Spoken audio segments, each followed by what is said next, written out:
Bonjour, nous sommes deux passionnés de l'architecture et des vieilles pierres. Nous souhaitons partager cette passion au détour de notre nouvelle maison, acquise très récemment. La maison bourgeoise, dite Bel Étage, est implantée le long des boulevards et des avenues dans les quartiers cossus de la ville. À travers les vidéos de notre chaîne, nous vous ferons partager toutes les étapes de notre projet.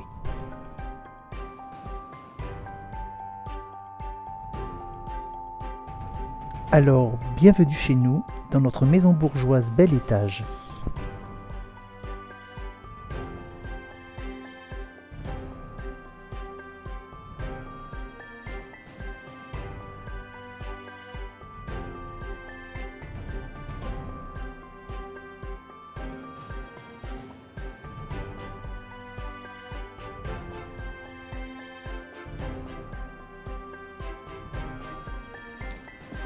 Bonjour, eh bien, nous allons poursuivre cette visite avec la cage escalier, donc le premier étage, et puis le deuxième étage qui est constitué en fait de combles aménagés.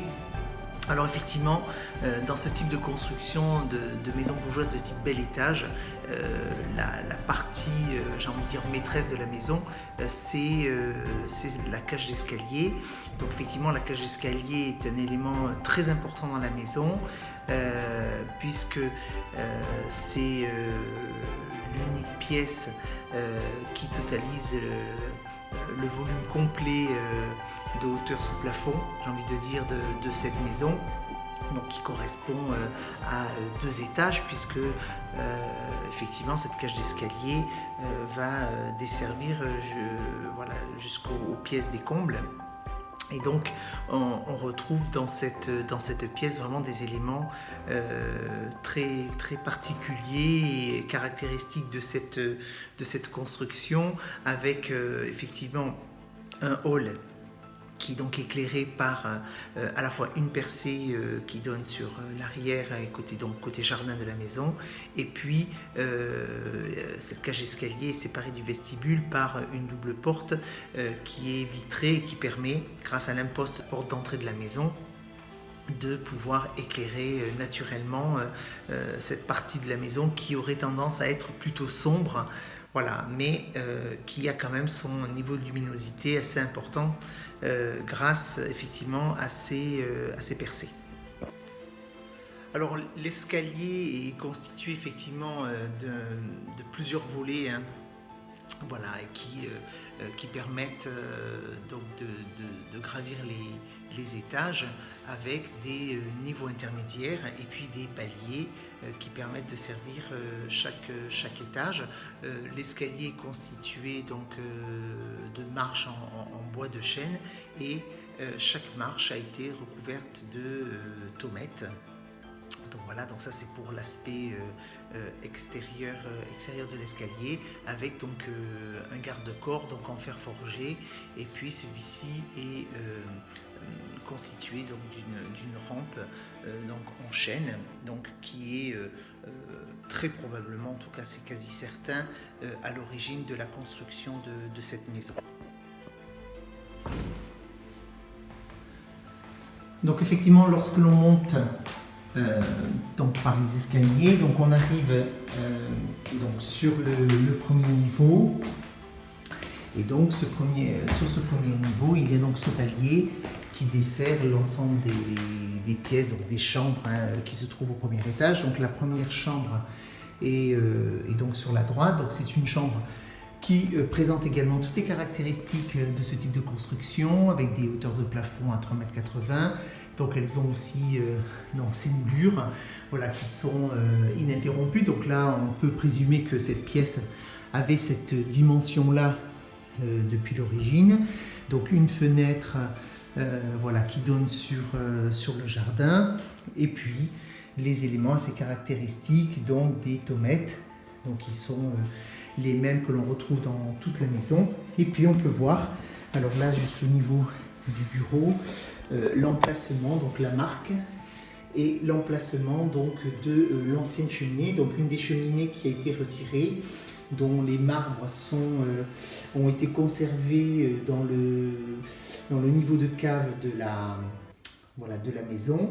Et donc voilà, donc effectivement chaque pièce avait donc sa cheminée, et donc derrière ce mur nous avons forcément le conduit, et puis nous avons effectivement sur la toiture l'une des cheminées, puisque nous en avons 6 au total, 6 conduits de cheminée qui sortent de la toiture. Voilà. Et donc des radiateurs en fonte qui sont là depuis l'installation du chauffage central.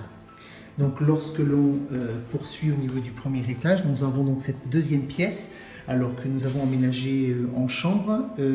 Cette chambre qui aujourd'hui était probablement pas une chambre à l'époque, mais plutôt un salon, ce qui était assez classique dans ce type de construction, puisqu'en fait chaque chambre dans les maisons bourgeoises disposait donc d'un salon plus intime. D'ailleurs, cette pièce est percée de 2 fenêtres.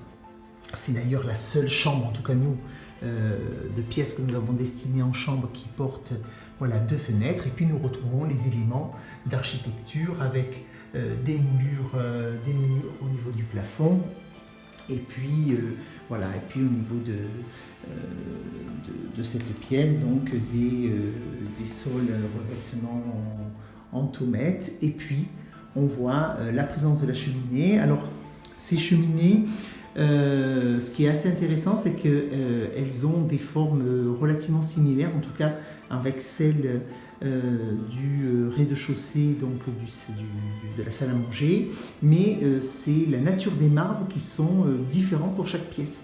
Donc on a un marbre noir veiné gris dans la salle à manger, et puis là nous avons une cheminée qui est exactement de la même facture, avec les mêmes motifs et éléments décoratifs, mais cette fois-ci en marbre blanc, veiné gris.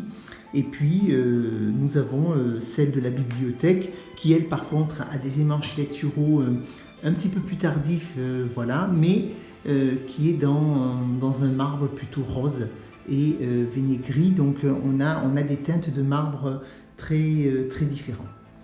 Et donc on a ces portes communicantes, avec donc cette première porte qui communique avec la chambre, ce qui était la chambre des maîtres à l'époque.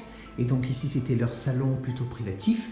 Et puis là, une autre porte qui permet de communiquer avec ce qui est devenu par la suite une salle de douche, mais qui était une salle de commodité, une pièce de commodité, et qui était donc attenante au salon. Et puis cette porte qui dessert un placard. Alors, est-ce qu'elle était à l'origine de la construction?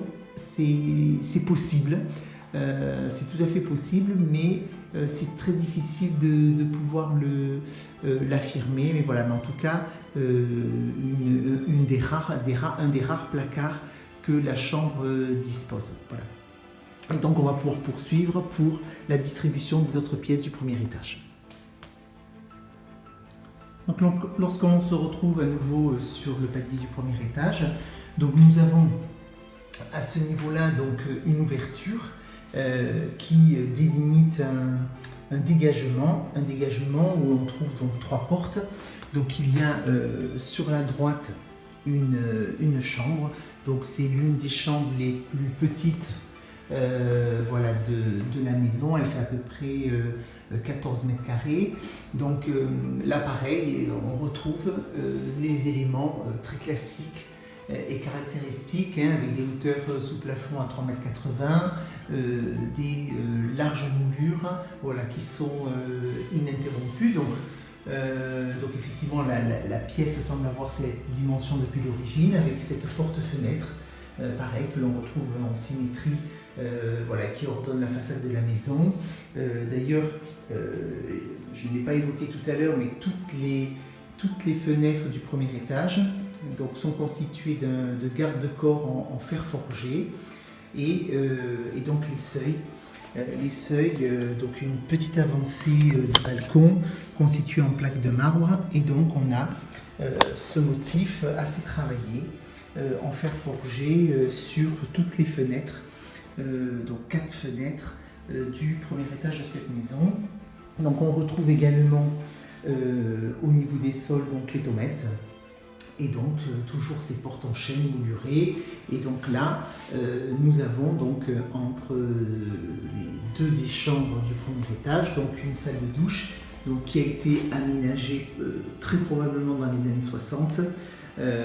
Voilà, pour plus de commodité et donc une salle de bain quand même de taille assez intéressante avec sa porte-fenêtre. Et donc pareil avec son petit balcon voilà, qui donne sur la rue, des tomates au sol. Et puis même dans cette pièce-là, la présence de moulures. Voilà, de moulures. Donc très probablement cette pièce a toujours été à l'origine une pièce de commodité, mais c'est par la suite avec les aménagements dans les années 50-60 et la création des salles de bain et du chauffage central qu'elle a été définitivement transformée en salle de douche. Enfin, les deux dernières pièces qui sont desservies par le petit dégagement au niveau du premier étage, donc deux portes, donc des toilettes, et puis une salle de bain avec un premier sas, un premier niveau, et puis elle s'ouvre sur sur la salle de bain avec également donc sa fenêtre. C'est des hauteurs sous plafond donc là qui ont été rabaissées, donc on voit bien que cette pièce a été extrêmement modifiée, probablement qu'elle était d'un seul tenant avec les toilettes derrière cette paroi de douche, et donc on n'a plus la présence, en tout cas on ne le voit pas apparaître de moulure à ce niveau-là de la pièce. D'ailleurs le faux plafond arrive à ras de la fenêtre, donc il est probable donc, que le plafond soit bien supérieur à ce qu'il est aujourd'hui. Est-ce qu'effectivement les moulures ont été conservées au-dessus? Bon, on n'en sait rien. Voilà. Et donc un aménagement d'une salle de bain qui a conservé ses éléments d'origine des années 60 ou 70 peut-être. Voilà, avec les radiateurs en fonte. Voilà, qui sont très classiques dans l'aménagement du chauffage central dans les maisons bourgeoises dans les années 60. Et puis on peut donc poursuivre la distribution de la maison avec les escaliers jusque donc au niveau du deuxième étage. Alors un des éléments qui est assez intéressant quand même, c'est cette percée, donc cette grande fenêtre qui permet d'ailleurs d'éclairer très largement la cage d'escalier dans la journée. Et donc c'est à partir de ces escaliers que l'on accède au deuxième et dernier étage. Donc cet étage est un étage où la hauteur sous plafond est extrêmement réduite, puisqu'en fait nous sommes sous la toiture et on voit bien les pans de la toiture qui se dessinent. Cependant, nous avons une hauteur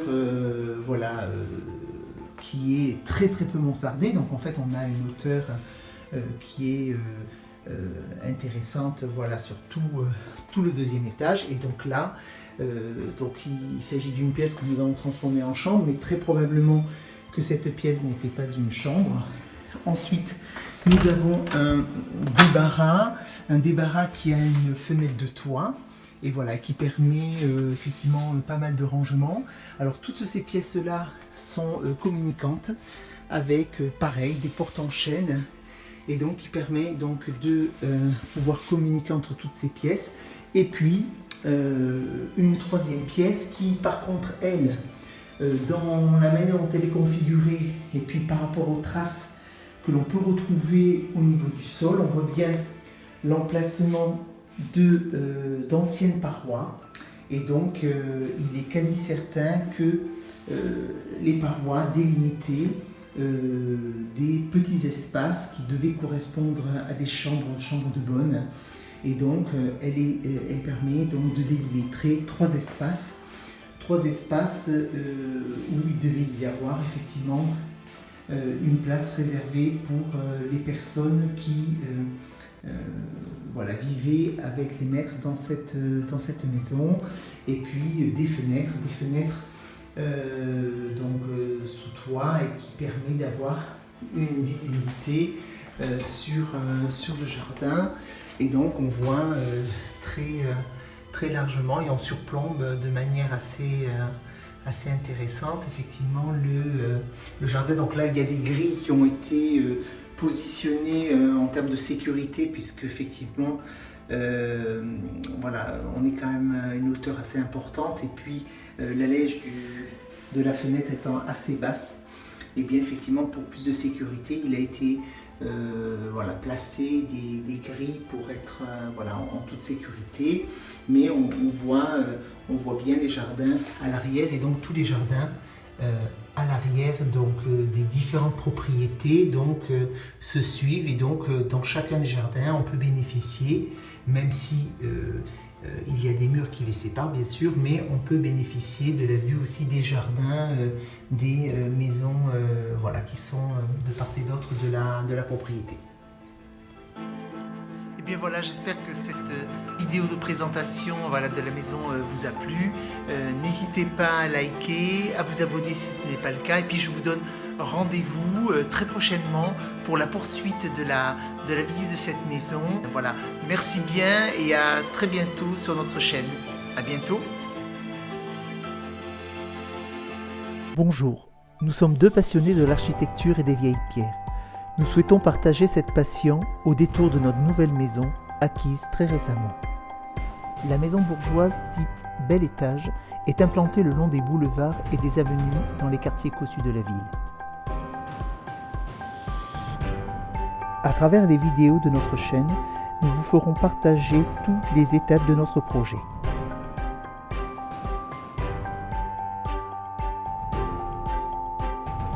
Alors, bienvenue chez nous, dans notre maison bourgeoise Bel Étage.